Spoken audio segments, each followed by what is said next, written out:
the Vegas Take. Glad you could join us. Shapiro in the house. A reminder tomorrow, former NHL goaltender Sean Burke will join us to preview the Vegas Golden Knights series against the San Jose Sharks in the Stanley Cup. I shouldn't say Stanley Cup, in the NHL playoffs. I don't know if they're making it to the Stanley Cup finals this year. We hope so, but I'm not sure. So we'll talk to Sean Burke about that, and also, former NCAA coach Larry Eustace will join us to preview the Final Four. I know he's got some coaches that are friends that have made it to the Final Four, including Bruce Pearl and Tom Izzo. So we'll talk to Larry coming up tomorrow as well, and also take your calls. We always do that. But joining us on the line right now, does a fantastic job at TMZ Sports. It would be Mike Babcock. Mike, appreciate you coming on as always. How are you? What's up, Brian? How are you? Doing good, man. Always appreciate it when you come on. A lot to get to. I want to start with this. We are seeing a trend in the NBA of NBA players swearing at fans, flipping off fans, and it happened again yesterday, right? Anthony Davis giving the middle finger to a fan. What can you tell us about this? Yeah, the only odd part about this one was that it was with one of his own fans, which is normally the opposing player. But we know how Anthony's relationship is right now with the fans. When you request a trade midway through the year and then it doesn't go through, some people are not happy with you. So, according to people that I've spoken with, there was a gentleman in the stands who was upset that he had spent a whole bunch of money on tickets, and Anthony Davis has not been playing for the most part. So, according to the witnesses, he gave Anthony the middle finger first, and then Anthony Davis reciprocated, and it was captured on video, and he was fined $15,000 by the NBA. But you're right. We're seeing this at a level, at a rate that we've never seen before. I think it's a two-part reason. One, that players are more sensitive these days, and two, everybody has a camera now. So if you're going to respond to a fan, chances are somebody in an arena with 20,000 people, someone's going to have a camera on you, and then they're going to post it on social media, or they're going to send it to TMZ, but it's going to be seen by the world. I think there are exceptions to the rule. If somebody physically puts their hands on a player should have the right to defend themselves. If somebody throws an object at a player, if somebody throws a beer at a player, so on and so forth, then I think, you have the right to defend yourself. Even worse, than flipping somebody off. But if a fan flips you off or swears at you or says something to you, as a professional athlete, you have a duty to be professional. And if somebody is making threats about, your family, then it is your due diligence to tell an official or tell security or somebody. But to just flip somebody off, to me, and the NBA appropriately fined the guy $15,000, which is probably 15 cents for you or me. But with that being said, 2 minutes of him playing basketball. Yeah, exactly. I mean, but this stuff's got to stop. These guys have to. I agree. Yeah, it just does, right? There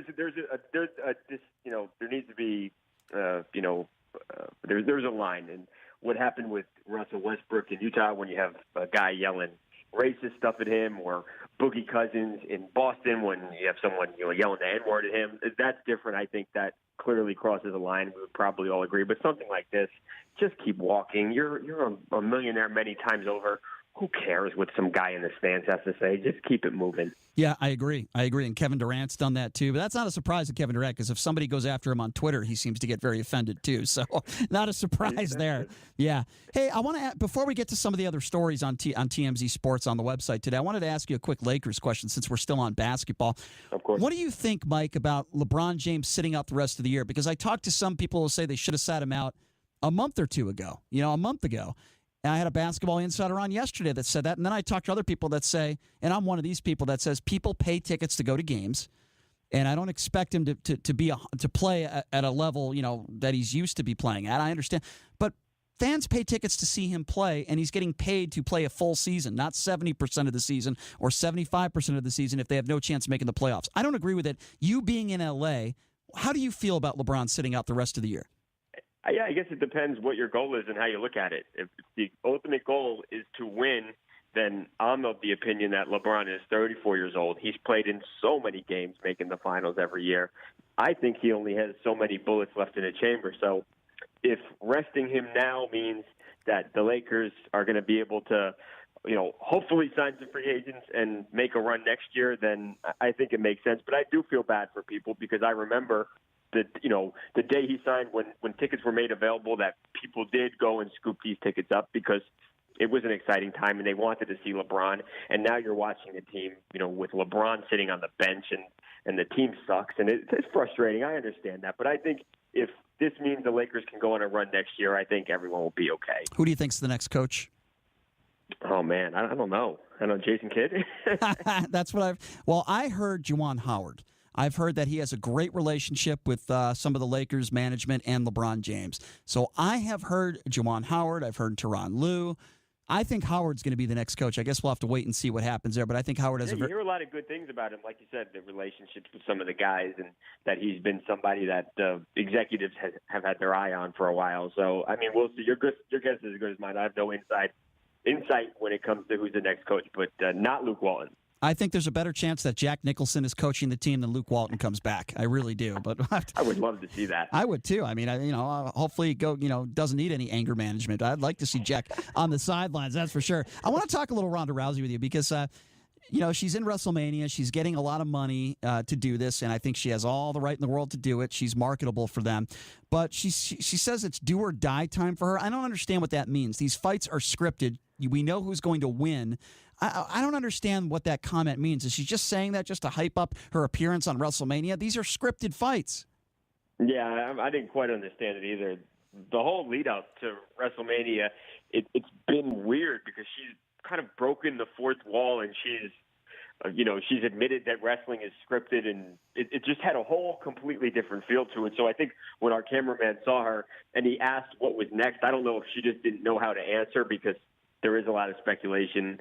Will WrestleMania be it for her? Will she go have a baby? She's talked about wanting to start a family.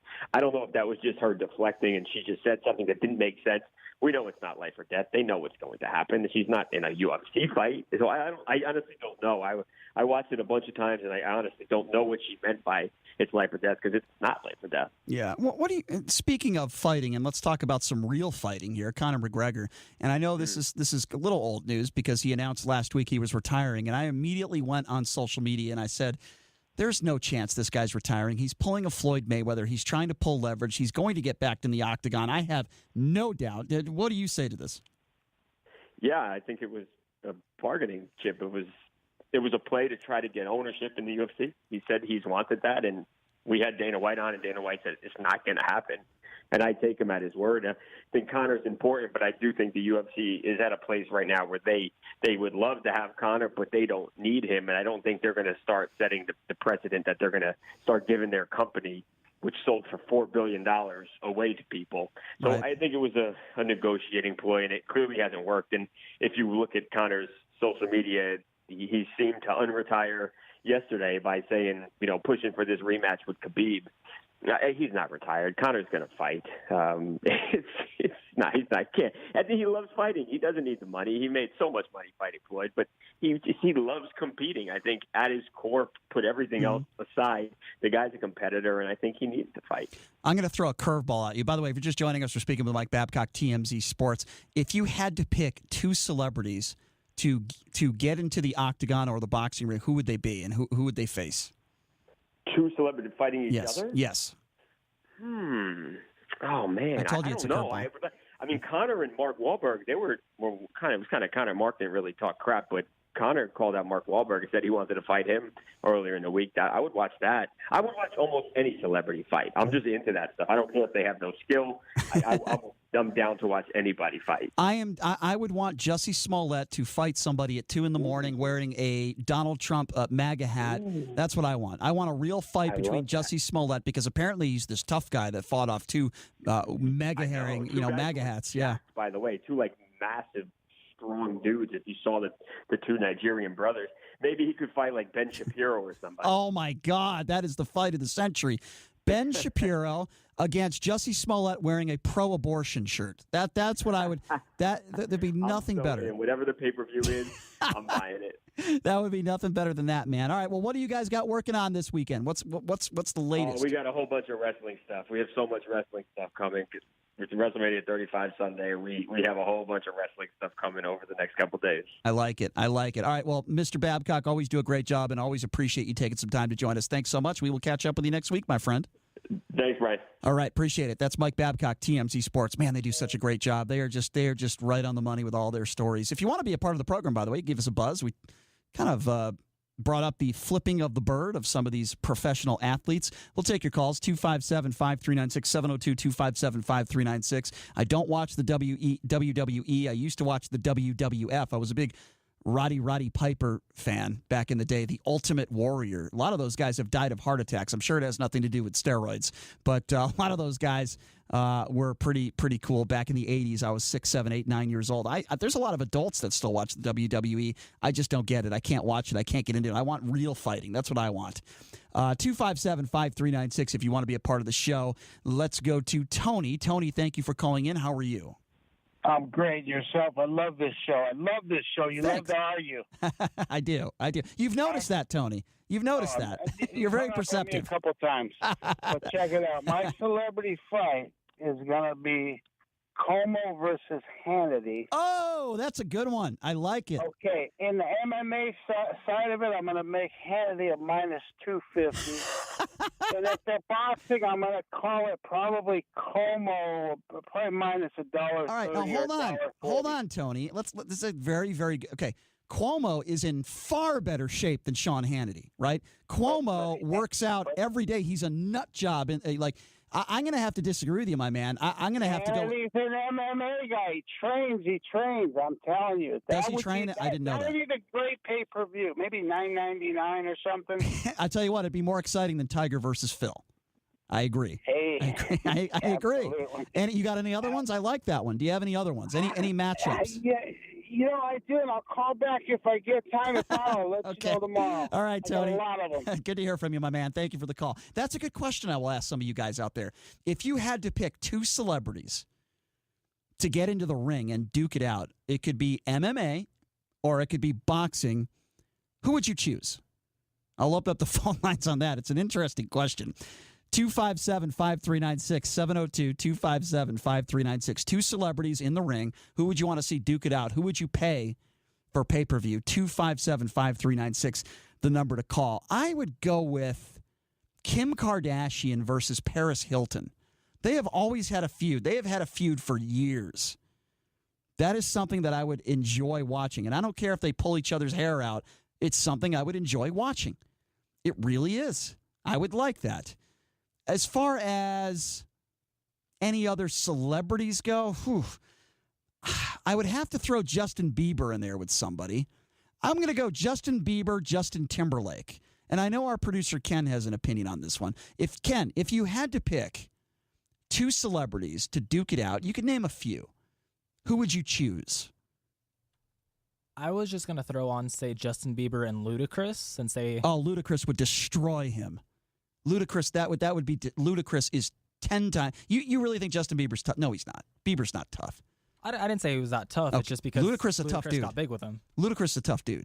Ludacris made him big, but yeah, that's true. Ludacris would kick his ass. That would not even be close. Do you have any other ones? Is that the only one? You got? Give me a minute on this. All right, I'll give you a minute. 257-5396. The number to call. That they used to do celebrity boxing. I remember I watched a Minute Bowl in the ring. They used to do celebrity boxing back in the day. I don't think they do it anymore. That was a lot of fun. I actually enjoyed that. I want to see Andrew Dice Clay in the ring with Jerry Seinfeld. That would be a good one. Well, and Dice would kill him. That'd be destruction. They need to do celebrity boxing again. Why won't they come back? In this day and age when reality TV is so enormous, why won't they come back and do celebrity boxing? They have to do it. There's too much money involved here. It has to happen, right? It has to. You got another one for me, Ken? What do you got? Tom Cruise and Johnny Depp. Johnny Depp would destroy him. Cruise is very, I'm not going to use the term feminine, but Cruise is to me, doesn't strike me as a real tough dude, you know? Whereas Johnny Depp, to me, seems like he'd be a good fighter. He'd be a good dude. It's something I'd love to see. I'd love to see Tom Cruise get his ass kicked. I've never been a big Tom Cruise fan. There's a couple celebrities out there that did, like Julia Roberts. I always thought that Julia Roberts was overrated as an actress. I never really liked her. I never liked Tom Cruise. I never thought Tom Cruise was a great actor. There's some people in Hollywood, and I just scratch my head and I think to myself, why are they so famous? Why are they so good? Why are they making so much money doing movies? And then I think of some others that deserve to be there, like Ed Norton, for example. One of my favorite actors, fantastic actor, Jack Nicholson. We named Jack Nicholson. In this day and age of TMZ, in this TMZ world, in this social media world, why are we not doing celebrity fights anymore? I mean, I don't think anyone's going to get seriously hurt. I mean, really, we're not talking about professional fighters. We're talking about celebrities. We're talking about boxing. Nobody's going to get knocked out. I mean, I doubt it. I don't think it's going to happen. Why can't we make this happen? Is there an agent or somebody that I can talk to right now? Is there somebody that can make this thing happen? I'm going to start it. We'll call it the Vegas Take Celebrity Boxing Tour. That's what we'll call it. You know, I want to be the Dana White of this, the Celebrity Boxing Tour. I don't know if it would work or not, but politics would certainly play a role in these fights. Democrats versus Republicans. You know, it would definitely play a role. We got to get Anthony Weiner in there when he gets out of jail. Is he out of jail yet? I don't know. We got to get Anthony Weiner in the ring. I don't know. Who? I'm trying to think of who would be a good match for Anthony Weiner. We need somebody on the right that's you know, I don't know. Steve King, the racist Republican who's disgraced. I want Weiner in the ring with King. We can't let Weiner get near any young girls. We know that. That wouldn't work out very well. But I would think Anthony Weiner would be a big favorite because he spent so much time behind bars. You think he toughened up a little bit? I don't know. I really don't. What are your? We only got a few minutes left here. We're having a little bit of fun. What would be your celebrity dream match? Two people that you would pay pay-per-view to see them duke it out. We'll take your calls at 257-5396. Again, 702-257-5396. We got Mr. Ken Thompson right around the corner here, and he will be joining us in just a few minutes. And also a reminder on the show tomorrow, Larry Eustace, former NCAA coach, will preview the Final Four for us. Former NHL goaltender Sean Burke. We'll talk a little Vegas Golden Knights hockey. 257-5396. Give me a celebrity matchup. Two people in the ring you'd love to see duke it out. Let's go to Johnny. Johnny, thanks for calling in. How are you? Hey, how's it going, man? Doing Great good. show. Thank you. What's on your mind? Hey, I had a couple of suggestions for the fights. Sure. Let's hear it. And I want to add a comment. You know, Dana White, back in the day, he would really get some good stuff going. But UFC's really become quite boring compared to what it used to be. Like It has. He used to jump on like George St. Pierre versus McGregor or Pierre versus You know what I Khabib. think, Johnny? You tell me if you agree or not. I just think they lack the star power that they once had, you know? Yeah, well, Dana's got so much money now. He doesn't really care. He used to be really exciting, you know? Right. I agree. He would get those kind of fights. But now he doesn't want to give the limelight to George because George is big time over Dana. He's I loved agree. way more than Dana. Yeah. No, you're right. But, Good point. Yeah, I'd like to see Chuck Schumer and Trump. Oh, I love that one. Chuck Schumer and Trump. Do you think Donald Trump's ever been in a physical fight in his life? I don't know. I just would love to see it, but that would be great. I would actually prefer Nancy Pelosi versus Donald Trump. I think Trump would win that one probably. That's a Chuck Schumer. I think Schumer maybe has been in a few fights in his heyday. You could say that. Yeah. Was he Italian? Yeah, I think he's been in a few, right? With Tony Soprano, maybe. I don't know. Yeah. All right. Hey. Well, hey, that's Thanks. all I got for Thanks, tonight. Johnny. I appreciate it. Thank you for the call. 257-5396. A dream matchup. Two celebrities you'd like to see in the ring. Let's go to Mike. Mike, thanks for calling in. How are you? I'm good. How are you? Doing good. What's your matchup, Mike? You know, I want to piggyback on what he said, except Okay. for instead of Schumer, I'm looking at, I would pay so much money to see Trump and Rosie O'Donnell go out. So here's the way that'd be a great fight. Here's the way I think that's going. I think Rosie would bite his ear. She'd pull a Mike Tyson and she would pull his hair, and I think she would win the fight. I think Rosie O'Donnell would fight dirty. I think she would win. She's a tough broad. Maybe, but oh God, I would pay. I'm going to put, I would too. I'm going to put Rosie O'Donnell minus 150. I think she would be a slight favorite in that fight. I really do. I do. Man. That's the way I would see what happened. So Ken Thompson's pointing at me, and Mike, by the way, thank you for the call. I appreciate it. Ken Thompson's pointing at me, and he's trying to ask, you know, look, Ken would absolutely destroy me in a fight. Right? He would kill me. The guy's got dukes. He's a big dude. You know, he would destroy me. You know, but the one thing that positive is I don't have any hair, so Ken wouldn't be able to pull my hair. He wouldn't be able to do that. As far as a shooting contest, if there was a referee involved, and if it was me versus Ken Thompson, and there'd be no angle shooting, and he couldn't cheat, I would win. I do believe that. If a fight, Ken would be a minus 1,000. I would have absolutely no chance. Shooting on the golf course, playing poker, Ken would have absolutely positively no chance. But you know what? He would if we got into a fight, Ken's a Jersey guy. He would kill me. There's no question about that. He'd be probably minus 2,000, actually. I would say I'd probably be around 20-1 to win. It would be like one of those things where I would have to get fortunate, or maybe Ken would be taking book and he would lose the fight on purpose. That's the only way I could lose. It's the only way. Ken, you got another one? Our producer, Ken, now. You got another one for me? Give me another celebrity matchup that you would like. So one caller that didn't want to go on air said De Niro versus just a pro-Trump. Robert De Niro versus, what does that mean, pro-Trump? It means someone that supports Donald Trump? I am assuming, yeah. He's got to give me a name, though. Why are people dogging on Robert De Niro? Well, De Niro's not a big Trump supporter. We know that. By the way, I've interviewed a lot of celebrities in my 20-year radio career, a lot of famous people. No, Ken Thompson, I'm not talking about you.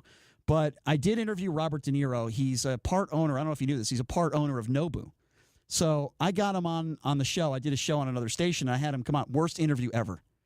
Robert De Niro was the worst interview I've ever done in my life. In my life. I asked him a couple questions about Nobu, and then I wanted to ask him about his movie career. He just wanted absolutely no part in it. I asked him about the movie Casino, which is one of my favorite movies of all time.